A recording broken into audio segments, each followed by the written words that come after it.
Thank you for watching NTD Business. Coming up tonight, all hands on deck in D.C. Lawmakers on both sides of the aisle trying to avoid a nationwide rail strike next week that could halt the economy. Twitter owner Elon Musk soon revealing internal files on the company's suppression of free speech. He says the public deserves to know what really happened. And hackers are exploiting a popular TikTok challenge to get personal financial information. That and much more coming up on NTD Business. Great to have you with us. Don Ma here. Big news from Twitter owner Elon Musk. He says he'll soon reveal internal documents from Twitter about its suppression of free speech. The documents could relate to the Hunter Biden laptop story. Yesterday, Musk tweeted the Twitter files on free speech suppression soon to be published on Twitter itself. He says the public deserves to know what really happened. This could mean we'll soon know more about Twitter's censorship of the New York Post's Hunter Biden laptop story. Last week, Musk tweeted that it's necessary to make the internal discussions about censoring the story public in order to restore trust in the platform. It's not just about the laptop story. Musk later tweeted, "This is a battle for the future of civilization. If free speech is lost even in America, tyranny is all that lies ahead." And Twitter has also stopped enforcing its COVID-19 misleading information policy. The company said the policy was introduced to curb the spread of harmful misinformation about the virus. It resulted in nearly 100,000 pieces of content being cut from the platform. More than 11,000 accounts were suspended. Many have criticized the policy for flagging factual tweets about the virus as misinformation. And because of the complaints, in August, Twitter did remove a number of warning labels from tweets and restored accounts. Twitter has denied any bias in its actions, saying it was following content moderation policies. And fashion firm Balenciaga is suing the people who produced its own advertisements for $25 million. This is happening as Balenciaga is facing strong public backlash in response to two of its ad campaigns. And just a heads up, some viewers might find this material disturbing. This is the ad campaign Balenciaga is suing production company North 6 over. It shows a handbag on a desk that's covered in legal documents. The documents are from a Supreme Court case involving child pornography. The other ad campaign involves photos of very, very young children. They're holding stuffed bears that are wearing sexualized clothing. The CEO of pop culture PR, Darren Schuster, says Balenciaga is known for its controversial guerrilla marketing campaigns. This is a strategy where companies use unconventional means to promote their products and services. He says this ad, though, went too far because it sexualizes children. This really is a story about the intersection of high fashion, celebrity, social media firestorm, and references to child pornography. And this is what's making the fuel for this media firestorm, and this really lies at the heart of the controversy. Balenciaga is owned by French conglomerate Kering. This is the same company that owns mega brands like Gucci and Yves Saint Laurent. Schuster believes that because the conglomerate is so big, the decision to air these ads probably wasn't made lightly. The VP of advertising agency RGA, Lucien Ettori, says Balenciaga intentionally courts controversy to get more people talking about its brand, but he says what it did here is clearly a mistake. Someone in PR should have said, oh, wait a minute, before this goes out, we should check. Everyone is responsible. Everyone at Balenciaga, everyone at that brand failed. Not just the marketing team, but at every level. People on social media called the ads horrifying, creepy, and even demonic. Kelsey Kidner is Senior VP at Red Banyan, an international crisis firm. She's also a mother herself, and as a mother, she finds the ads disgusting and offensive. As a crisis specialist, she says it's good strategy that Balenciaga withdrew the ads and formally apologized. This is a company that has not shied away from being a lightning rod. In fact, they seem to seek it out at times. This company has sent down models down the runway in garbage bags made of leather. They've sold sneakers that are nearly destroyed for almost $2,000. So they're always pushing the envelope. And this time, obviously, things went way, way too far. But even though Balenciaga is facing currently a PR nightmare, a professional marketer says how it deals with the crisis also matters. Unfortunately, bad press can also, in time, be good press, because the way you come back from falling is almost like what we like as a public. We want to see you come back from being at the very bottom and how you bounce back and what you do and what you learn. You know, people respect that. A Balenciaga spokesperson has said it will stop selling the plush bear bags featured in the campaign. And moving on, hackers have found a way to take advantage of a TikTok challenge and users' curiosity as well. A new scam uses malware disguised as a program to make the invisible visible. NTD's Sean Marshall has more. Hackers are taking advantage of TikTok's trending Invisible Body Challenge to spread malware that can steal passwords and credit card details. The challenge encourages users to film themselves naked and then use TikTok's Invisible Body filter to replace their body with a blurry background. Some hackers are taking advantage of this TikTok challenge in the following way.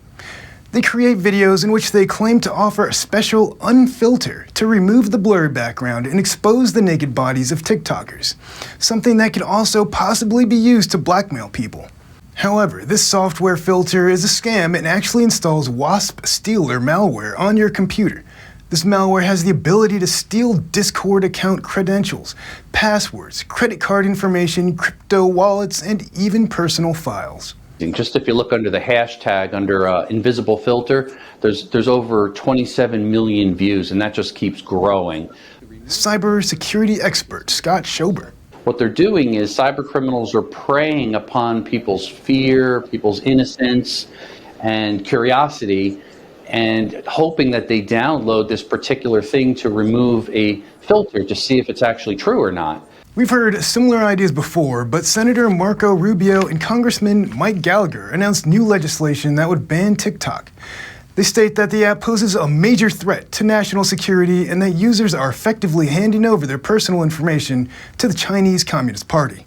So when you download TikTok, you kind of carte blanche give away and say, hey, I give you permission to have access to everything on my phone. Who I'm calling, who's in my contacts, what did I type in my browser, what credentials did I put in, what are in my notes. All of those things you allow them to go on there and take off. So even if it's not TikTok, it's a third-party app developer or a partner with TikTok that oftentimes can have access to those things. And if all that wasn't bad enough, has anyone stopped to think about the odd possibility of Chinese servers storing images of underage users' bodies for future reference? Sean Marshall, NTD News. And on to Wall Street. Stocks closed mixed today. The Dow rose 3 points, mostly unchanged. S&P lost 6 points, or 0.2%. NASDAQ fell 66 points, or 0.6%. And consumer confidence in the nation's economy has dipped this month. The Conference Board's Consumer Confidence Index dropped 2 points in November when compared to the month before. Economists were already expecting to measure at around 100. Now it's at 100.2. The index is at its lowest level since July when gas prices spiked and inflation worsened.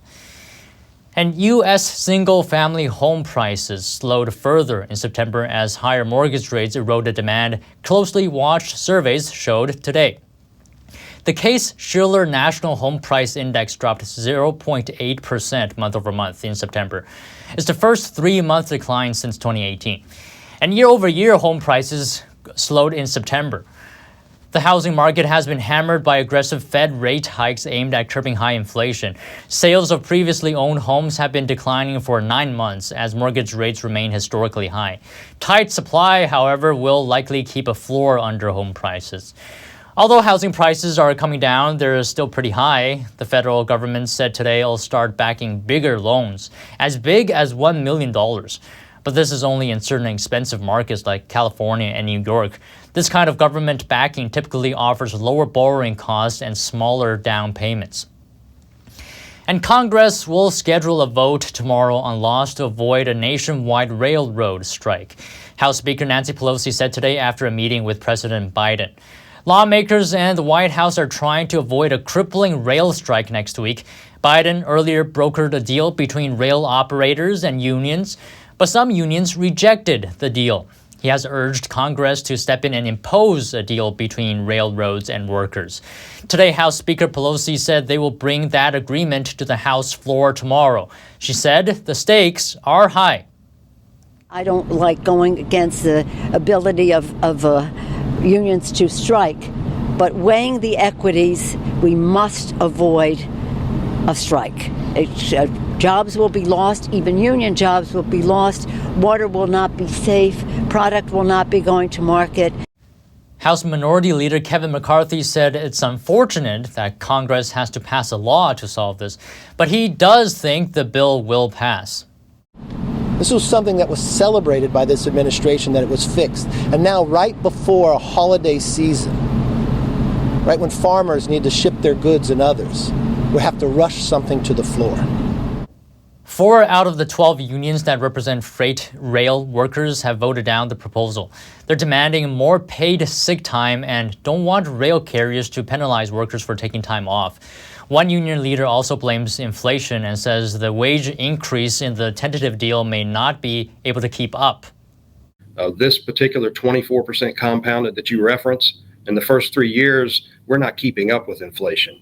And currently, we don't know what 2023 and 2024's inflation will look like. So we could be ahead by a little bit, but we could also be behind the inflation curve at the end of this agreement. More than 400 business groups have also urged Congress to act. They warned the impacts of a potential rail strike could be felt from as early as next Monday. And moving on to China, anti-lockdown protests there are starting to subside as Chinese police have started targeting participants of the weekend's mass demonstrations. It suggests the surveillance state is kicking into full gear in response to the country's biggest display of civil disobedience in decades. Police officers patrolled streets in Beijing and other Chinese cities on Monday night to prevent a repeat of the weekend's demonstrations. And according to reports, the exact same place where protests took place in Beijing is now completely quiet. 2 protesters told Reuters that callers identifying themselves as police asked them to report to a police station on Tuesday with written accounts of their activities on Sunday night. Another person who witnessed the Beijing protest and declined to be identified said, "We are all desperately deleting our chat histories." Meanwhile, in Shanghai, police are seen taking random people's phones on the subway and checking them. It seems the protests have yet to have an impact on the Chinese regime's zero-COVID policy. Ai Weiwei, the Chinese dissident whose activist art has made him Beijing's biggest known critic, said the COVID protests will not shake the Chinese regime.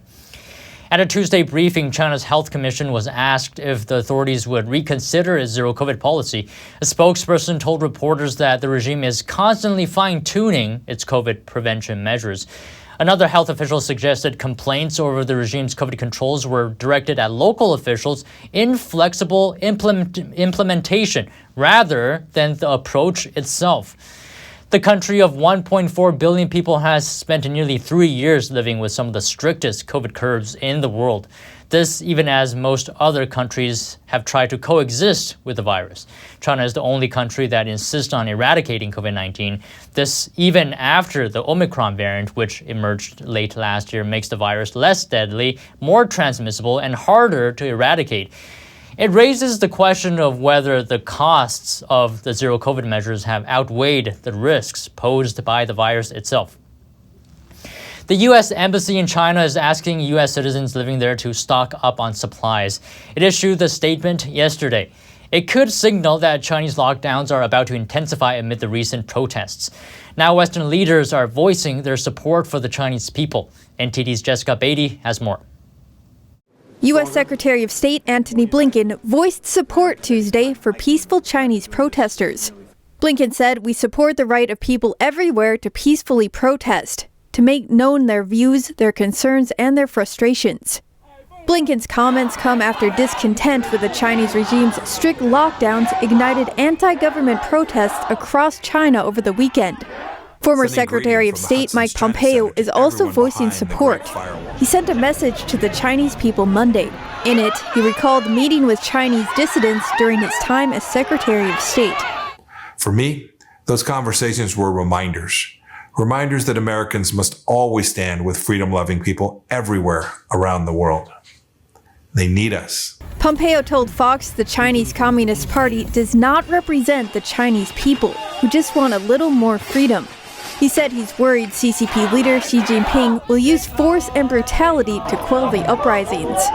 Meanwhile, British Prime Minister Rishi Sunak Monday said Britain's approach to China needs to evolve. Now let's be clear, the so-called golden era is over, along with the naive idea that trade would automatically lead to social and political reform. Sunak said Beijing is consciously competing for global influence using all the levers of state power.